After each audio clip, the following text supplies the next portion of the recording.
الشيطان الرجيم بسم الله الرحمن الرحيم السلام عليكم ورحمة الله وبركاته. Today I will discuss you with the topic of Siratul Nabi, peace be upon him. Our Prophet, peace be upon him, was born on 21st April 571 year. Corresponding to 10th Rabiul Awwal, one day at 4:45 am in the house of Hazrat Abdullah in Makkah. The Prophet, peace be upon him, belonged to the Arab tribe of Quraysh. His father's name was Sayyiduna Abdullah. His mother's name was Sayyidah Amina.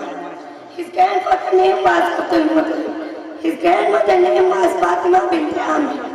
His maternal grandfather's name was Wahab bin Abdullah. His grandfather's name was Bala. The Prophet, peace be upon him, had four daughters, Kulthum, Ruqayyah, Zainab and Fatima. The Prophet, peace be upon him, had three sons, Ibrahim, Qasim and Abdullah. The Prophet, peace be upon him, had 11 uncles. The Prophet, peace be upon him, had 6 aunts. The Prophet, peace be upon him, performed manhaj, performed 4 umrahs. The name of the companion who looked like him was Dahir Kalbi. Ba'akir Da'wana, Alhamdulillah Rabbil Alamin.